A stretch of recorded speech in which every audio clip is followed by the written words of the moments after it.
You've probably seen people beat Elden Ring at level 1. Maybe you've even seen them beating it starting from New Game Plus 7, but you probably haven't seen them do both. That's exactly what I set out to do in this video. But before we start, some rules. Obviously I have to start the game from New Game Plus 7, and I can't level up from level 1. To win, I need to beat the final bosses of the main game and the DLC. When I get to the DLC, I can't level my Shadow Tree Blessing, but I can use items that increase my level, like Radahnn's Sword Seal. I also restricted the use of Opaline Bubble Tier to outside of boss fights only, for an extra layer of difficulty. As the run begins, I choose Wretch, so I'm level 1, and I name myself Paper because I will be about as fragile as a piece of paper in this run. Then when I spawned in, I used Cheat Engine to bring myself to New Game Plus 7. Now to check if it worked. Yep, that's definitely New Game Plus 7. I wanted to see how hard Soldier of Godrick would be, and yeah, he's the hardest boss, but he still gets staggered in one R2. A benefit of New Game Plus 7 is that all the enemies will drop significantly more runes. Not like it's much of a use to me because I can't level up with them. And I made my way to Melina to get my steed. I went through the death-touched catacombs to get my first weapon, the Uchigatana. Regrettably, I had to kill Alexander for his talisman, so I wanted to make it quick, but he absolutely destroyed me. So I decided to get a little more geared up first.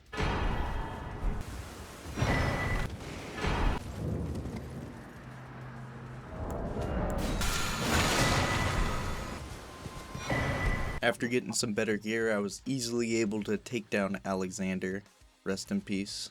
Then I went to the Rhea Lucaria Crystal Tunnel to get the first Smithing Stone Bell Bearing. Took more attempts than I would like to admit to get through the tunnel, but the boss itself was pretty easy once you get the first stance break, because you can just micro stagger it to death.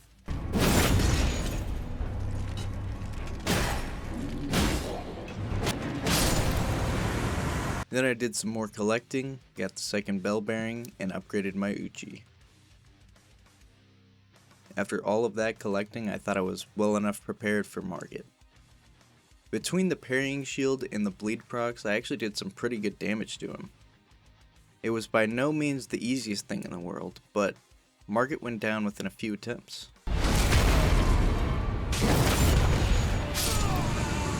I decided to take the side path through the castle because I thought it would be easier. It was not.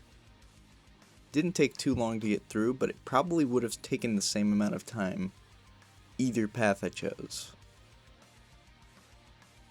Like usual, Godrick was even easier than Margit, only taking 2 attempts to take him down. I am the Lord of all that is golden. I thought Radahn would be where the issues would start, because he usually causes me some trouble, but no. He went down in a handful of attempts too. Radahn just couldn't keep up with all the blood loss and the summons helping. I then started Millicent's questline, and made this old man walk in circles for a couple minutes.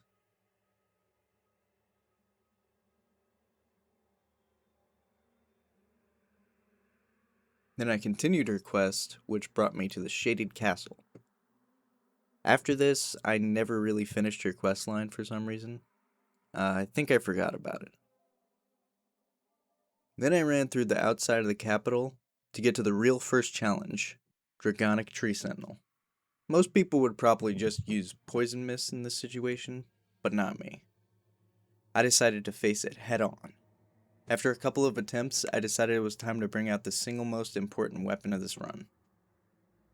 So I went back to the Shaded Castle and defeated the NPC of the area so that I could get the weapon, the Antspur Rapier.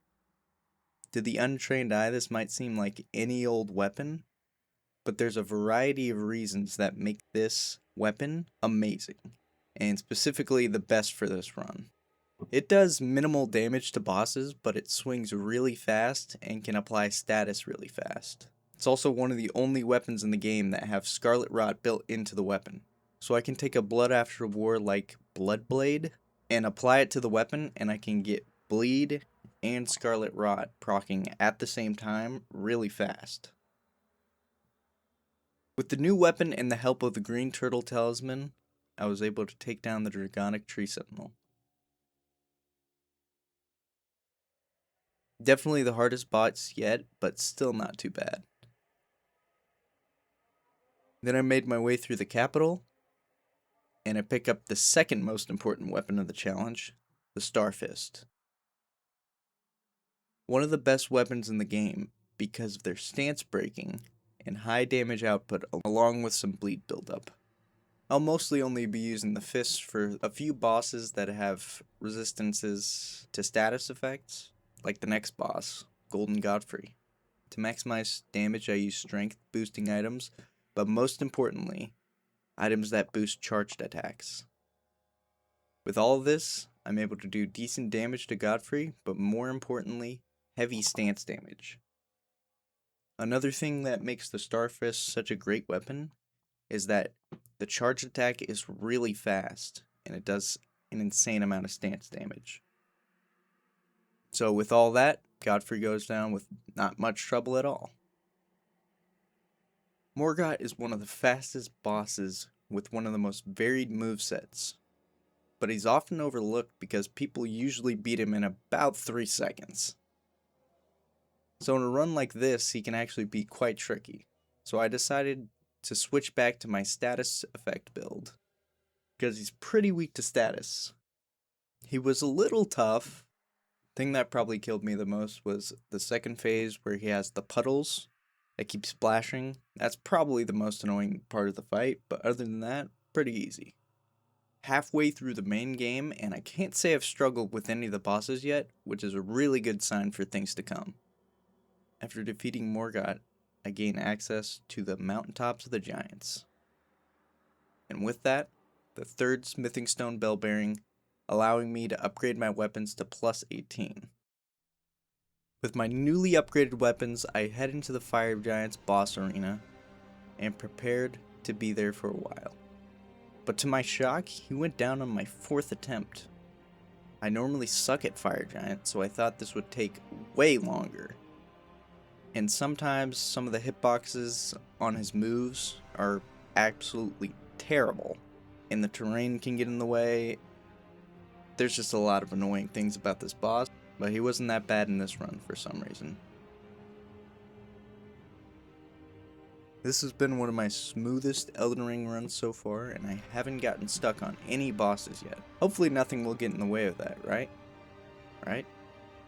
So I burned the tree and got teleported to Fair Missoula, and made my way to the next boss, the Godskin Duo. Let me tell you, whoever thought this boss was a good idea must have been the most evil person in the world, or just an idiot. There's no in between. He was whipping up shit in a kettle, boiling shit. Actual shit, like boiling poo in a kettle. Bro, the smell. This boss is God's gift to the idiots of the world. Yeah, it's a really good idea to make it to where the apostle can hit me while the fat one rolls. Oh, and I love that there's an insta-kill with no wind-up. It's not even like it's laughably bad, it's just bad. For some reason, I decided it would be a good idea to ban sleep pots. I don't know what I was on when I decided that. Obviously, that didn't last long, so I had to use sleep pots to even manage that. And still at that, they took me so long. These are just one of the bosses where, if they were removed from the game, I think my life would just be significantly better. There's no substance to the boss fight. It's basically a filler boss. Just no reason for it to be here. Must have taken me at least 10-15 hours of attempts just to beat them, even with the sleep pots. There's just too much RNG involved. When it was all said and done, I was just ready to move on to the next boss. But before I could get to the next boss, I had to get through the birds. Oh, the birds. I swear, this whole stretch from Fire Giant to Gideon is where they decided to just spam bullshit. Bullshit bosses and enemies. Except for Maliketh, he's cool. But before I fight him, I remember to upgrade my weapons to plus 24. Then Maliketh, my personal favorite boss. His first phase is always a little annoying, because he's really quick, and it's honestly harder than phase 2 for me, because in phase 2 he can miss some of his attacks by just you standing right beneath him, and you can get a bunch of free damage. Overall, it's really not the hardest boss, but he is pretty fast, and that can mess you up sometimes. Now that we're done with Maliketh, this is the hardest part of the game. This is where the difficulty goes through the roof. Individual bosses will now take more attempts than the first half of the bosses combined. This is also where things are going to get a little more interesting. I was not in the mood to deal with Gideon after all the annoying stuff I just went through, and I knew it was going to be painful. So I switched my focus to getting the DLC opened up. To do that, I'd have to defeat Mogh. So I started Vari's questline, but decided to take a detour to the subterranean shunning grounds for one item in particular. I ran through the tunnel smoothly at first.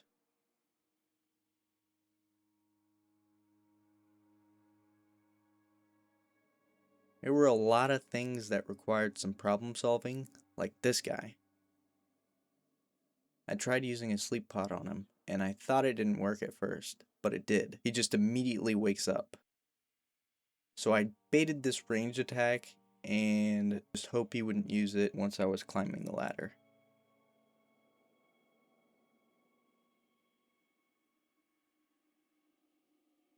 The next area with the imps is really annoying, so I decided to finally get the Opaline Bubble Tier. And man, does it feel good to actually do damage for once. Then I managed to get past the imps eventually, and now we've finally reached Mogh. No, not that one. This Mogh is just his first phase.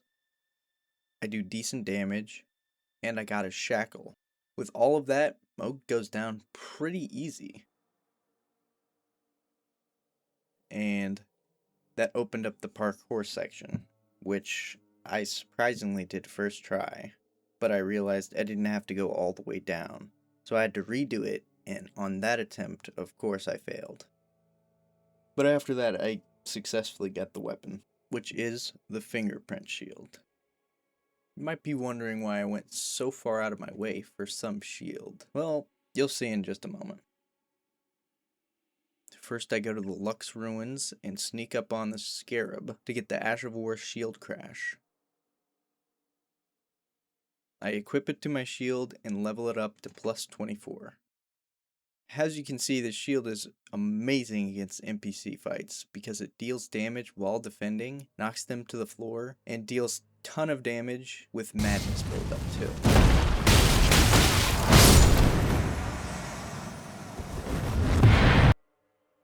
But I took it one step further by going to Noxtella to get the Black Wet Blade, so I could add bleed to the Ash of War. Now it does bleed and madness buildup, which makes most NPC fights almost trivial. After all that, you might be thinking, the fingerprint shield requires 48 strength, so how could you possibly wield it at level 1? Well, you'd be surprised what you can get away with at level 1. You start with 10 strength, and by using Radahnn's Source Seal, you get plus 5 strength. By using the Star Scourge heirloom, you get another plus 5, and by using the Strength Knot tier in the Wondrous Physic, you get plus 10 strength for 3 minutes. Lastly, using the Omen Smirk Mask, you get plus 2 strength. All of that brings the strength total to 32 strength. But by two-handing, you gain plus 50% effective strength. 50% of 32 is 16, 32 plus 16 is exactly 48. So I can just barely use the shield. Alright, now we can continue Vari's quest. I had to commit a sin in order to complete his quest, but on the bright side, now we have access to Mogh Palace.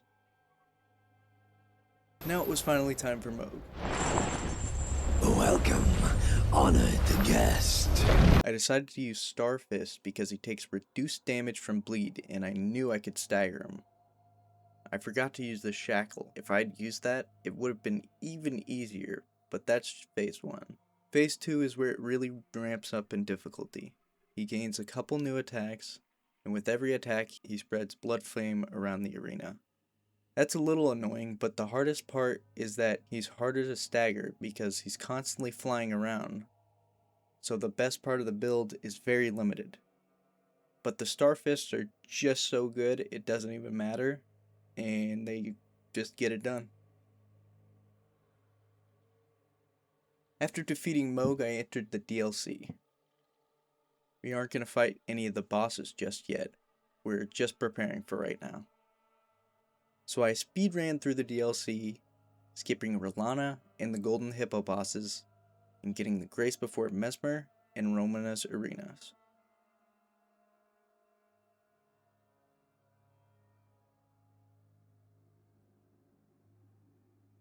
All in the DLC, I made sure to grab the Green Turtle Talisman upgrade and help Leda invade Hornsent. It shows through at last.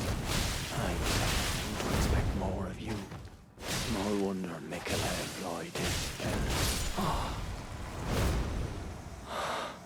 This will be very important later. Like mentioned previously, I can't level up Shadow Tree, so I don't bother picking up any fragments, and headed back to the main game. Okay, it's finally time to take on Gideon, but I need to make sure I kill him in my first attempt, or it might get really bad. So I went to go get Flame Grant Me Strength for some extra damage. I got my build prepared and anxiously walked into Gideon's arena. I even used a Starlight Shard so I could regen FP. It was all in vain. I thought I wasn't going to be able to beat him, and I was going to need to find some obscure cheese method to beat him in just a few attempts. Things were looking up because he was the boss I was dreading most in this challenge. It was only up from here, so close to the end. The only thing standing between me and the final boss was Godfrey. Godfrey was tough, I won't lie. It was actually very hard. But unlike some bosses, every death felt fair. After a while, I came up with the strategy of using poison alongside Scarlet Rot in phase 2.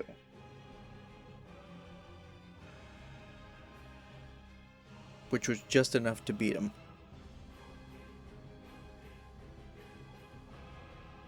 With the final boss in sight, I decided to save him to be the final boss of the challenge. So I headed to the DLC to take on the first fight, Mesmmer.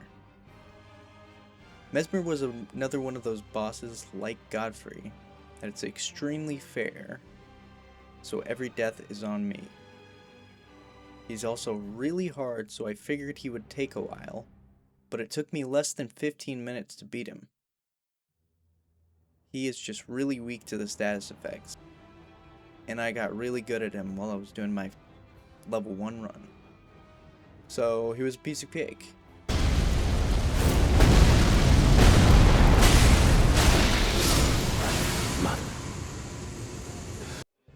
Okay, Romina Saint of the Bud.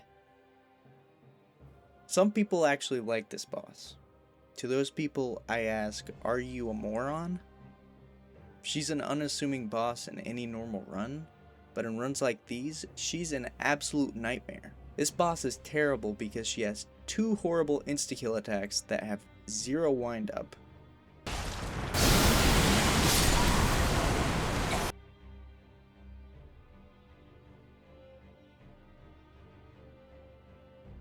Not to mention she has some very janky hitboxes. Some people might be thinking I'm a bit too harsh, but if you got insta-killed on any semi-successful run like me, that might change your mind. Out of all of the remembrances in the DLC, she's the least cool and probably the most annoying. This boss actually drove me insane. I couldn't use the Ansper Rapier or poison because she's immune, so I made do with the Star Fists. But they barely did any damage, so I switched them to Bleed Affinity, and after that, it still wasn't enough. So I decided to go on a side quest at Caria Manor so I could get the Chilling Mist Ash of War. I had to beat Leda, which was pretty easy, but she was a little harder than I was expecting, honestly.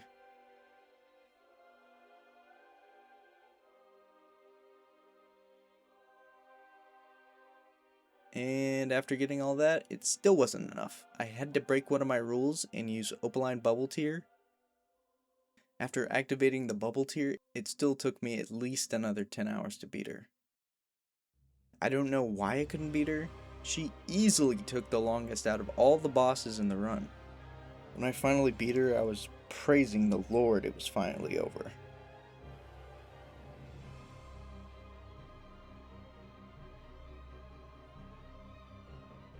Of course, it wasn't over yet, because after burning the tree, I had to go through the single worst area of the game, Enir Ilim. Luckily, I had already beat the game at level 1, so I know how to get through this hellhole. This could also serve as a guide for anyone in the same situation. First, we need to collect some items that will help us. I started by doing the puzzle at the Mirage's Rise to collect the Unseen Form Sorcery. Then get Raya's necklace from the Boil Prawn Shack, so you can give it back to Raya. After that, you can find her at the Grand Lift of Dectus, or at the Erd Tree Gazing Hill Site of Grace. Talk to her, and you can get teleported to Volcano Manor. Then talk to Tanith and invade the first Volcano Manor target near the War Master's Shack.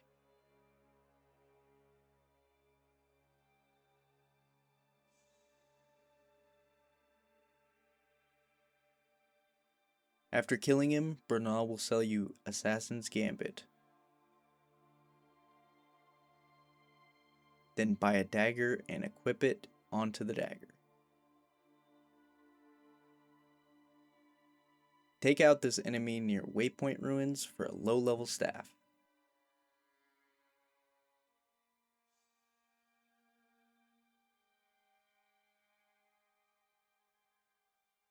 Now we can begin.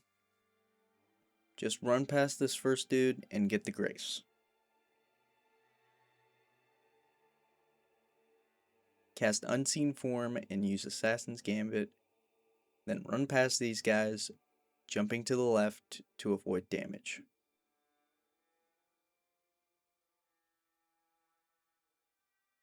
Come over here and recast. Wait for the Horned Warrior to pass.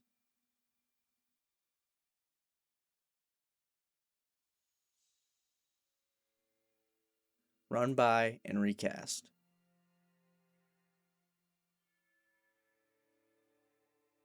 Come to the side of the staircase and then recast again. Run past this guy and get to the door. Now we're halfway there. Run up the stairs and run past the birds to this ledge on the left. Quit out and recast when you spawn. For this part, I just run and eventually I get lucky. It worked on my second try for this one.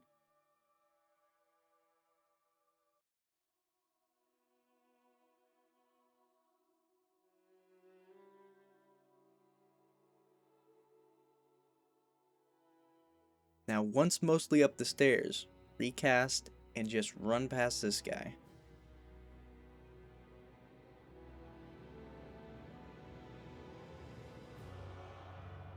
For the final guy, just recast and wait for him to pass.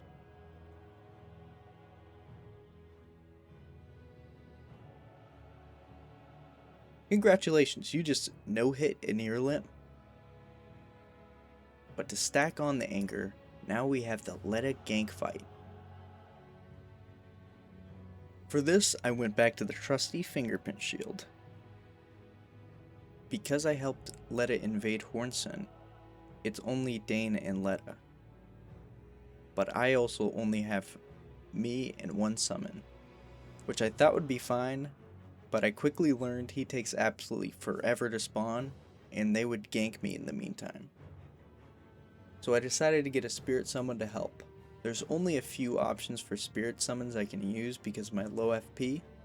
Most of them are completely useless, except for the Great Shield Soldier Ashes in Nokron. So I'll just summon them and... what? Okay, I started tweaking because I swore you could use summons in this fight. You can, I just forgot to get the bell. After that mini heart attack, I was able to summon them and they were a huge help. They don't do much damage, but they can fend off one of the NPCs for a while. They take significantly reduced damage because of their shields. With the help of them, I was able to take down the NPCs. Now the final boss of the DLC, Radahn. Radahn was always going to be difficult, so I just had to get it done. I landed on using the Ansper Rapier, and in Phase 2, I would use the Poisonous Fangs for a fast poison proc. I was doing pretty well, and most of my deaths were my fault. Except for when he uses this meteor attack, and you have no room to run, so I was just completely screwed because his holy attacks would be unavoidable. If anyone knows how to avoid this, I would love to know. Other than that, it was all skill issues, but after a while, I got my best attempt yet, and then my game lagged. At the very last moment, causing me to die. I was so mad. But thankfully I beat him 2 attempts later, so it didn't really matter. Beating Radahn means the DLC is complete, and now I can finally tackle the final boss. For Radahn, I use Starfist and Cragblade because they have immunity to status effects. But honestly, that's okay, because the fists absolutely chunk them. With the damage of the Starfist, you can essentially script the Radahn fight. Elden Beast is more of an endurance fight like usual, but he's very staggerable. A stagger on Elden Beast honestly could wipe a quarter of its health because he stays down for so long. I thought Elden Stars would be an issue, but there are ways to avoid it, so it's not the worst. Overall, actually pretty easy. And with that, I had officially completed the challenge.